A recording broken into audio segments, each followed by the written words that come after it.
झालं आणि तुम्ही आता म्हणतायत की राजेश पाडवींना निवडून द्या। तुम्ही केसी पाडवी साहेबांवर आरोप करताय आणि म्हणताय की केसी पाडवींनी आम्हाला बाप बेट्याला एकत्र करून दिलं म्हणे।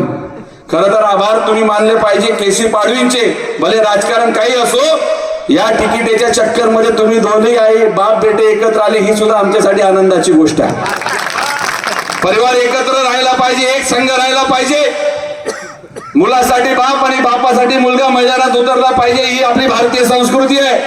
परंतु चुकीचे आरोप करून तुम्ही जर कधी आमच्या राजू दादाला आणि आमच्या काँग्रेस पक्षाच्या नेत्यांना बदनाम करत असाल तर भविष्यामध्ये तुमचं सुद्धा राजकारण कधीही सक्सेस होणार नाही, हे उदयसिंग दादा तुम्ही लक्षात घ्या। मित्रांनो, आपण लक्षात घ्या ही निवडणुकीचं महत्व काय आहे। आपण 2019 मध्ये आणि आम्ही छाती ठोकपणे सांगतो 2019 मध्ये आम्ही राजेश पाडवींचा, भारतीय जनता पक्षाच्या उमेदवारांचा आम्ही प्रचार केला होता आणि त्याच्यामध्ये राजेंद्र गावित सुद्धा सहभागी होते। आमची अपेक्षा होती की एक प्रशासनातला माणूस, एक अधिकारी माणूस, या शहादा तळोदा मतदारसंघासाठी ज्यांनी स्वप्न दाखवले तो येईल आणि कायापालट करेल।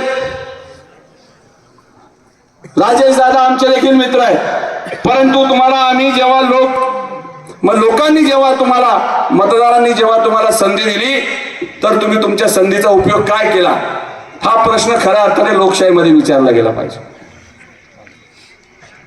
तुम्ही एकदम अभिमानाने सांगतात 1200 कोटीचे काम केले, 1200 कोटीचे काम केले। माझं तुम्हाला जाहीर आव्हान आहे, चला तुमचे 1200 कोटीचे काम आपण बघायला जाऊ। त्याच्यातलं एक काम आहे जरा फाटा मसावत रस्ता।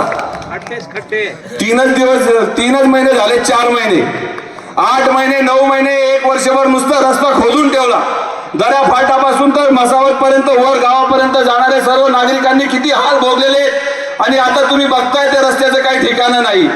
तुम्ही कुठल्या अधिकाराने सांगतात की तुम्ही विकास केलाय? आमच्या शहादा शहरामध्ये तुम्ही कुठल्याही रस्त्याने या, मलोनीच्या रस्त्याने या, मोयदे चौफुलीकडनं या, नाही तर छत्रपती शिवाजी महाराजांच्या प्रवेशद्वाराच्या साईडने या, तुम्हाला शहाद्यामध्ये एकही रस्ता दिसणार नाही। ज्या मसावत गावामध्ये आपण सभा घेतोय या एकही गल्लीमध्ये मला तुमचं काम दिसत नाही। मसावत गावामध्ये तुम्ही जर कधी काम केलं असेल 1 रुपयाचं, तर तुम्ही आम्हाला छाती ठोकपणे सांगा की तुम्ही इथं काम केलं। तुमचे 1200 कोटीचे कामांची फक्त अफवा आहे, मुळात फक्त ठेकेदार आणि टक्केवारी हीच खऱ्या अर्थाने आमदारांची ओळख झाली। ही दुर्दैवाची परिस्थिती झालेली आहे।